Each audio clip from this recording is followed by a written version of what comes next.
to the 125 people who subscribe to me. Thank you very much. It's very helpful. I think black cab drivers in London could have a tremendously funny book, and the money would go to Lee Rigby's son, who's 12 now. We could give him a better start in life than he's actually got. So if you can get anyone to subscribe, it's very useful.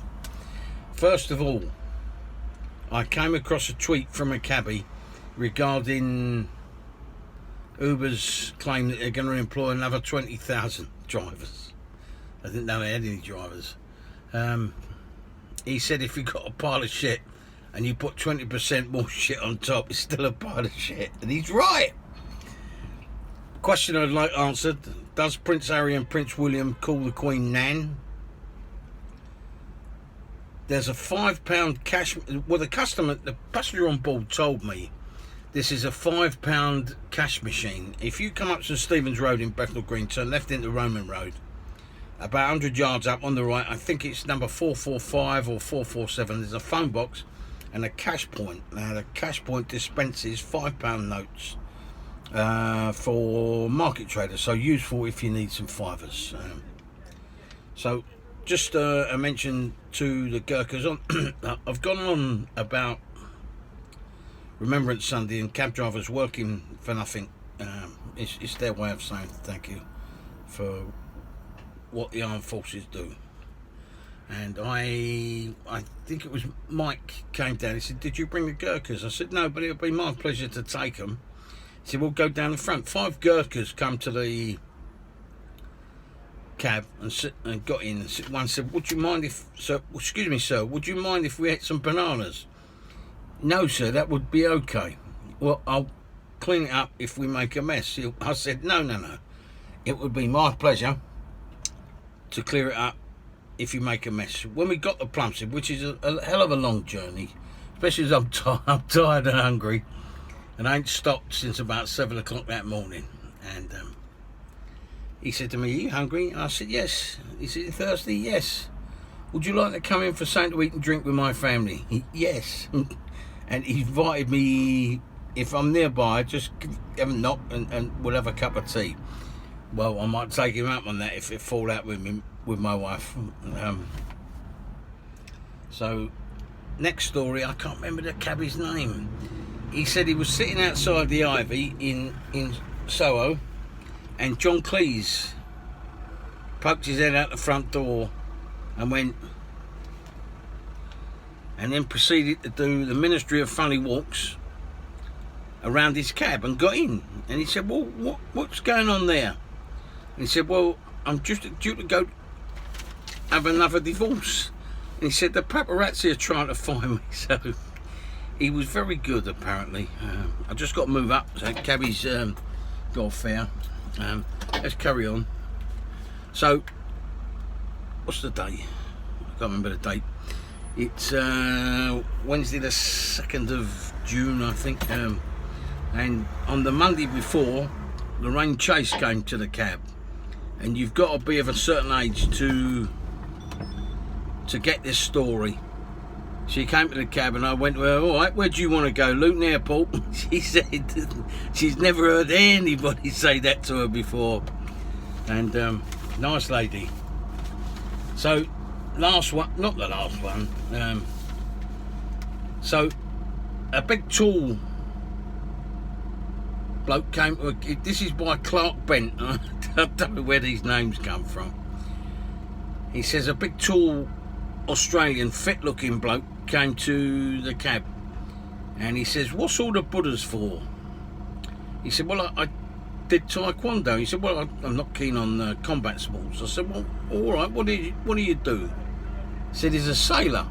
I said, "What, the Australian Navy?" He said, No, I'm a professional sailor."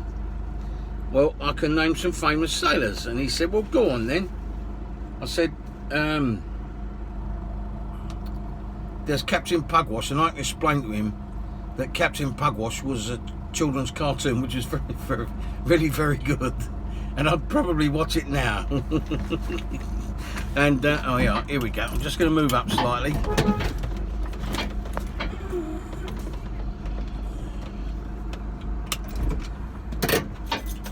and I said to him that there was legend has it that there is 5 suspectly named characters.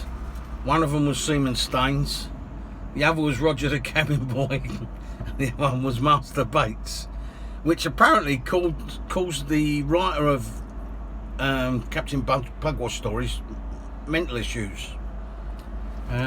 But it was very good. And I said to him, there's Francis Drake, and he said, anyone else? I said, Bud Ainsley, and he won an Olympic gold medal. And he went, no, Ben's won 3. I had dinner with him last night. So immediately I think I'm treading on somebody's toes. There's an older bloke called Rodney Patterson. He won an Olympic gold medal. He tells me, no, Rod's won 2. I said to him, all right, getting annoyed with him.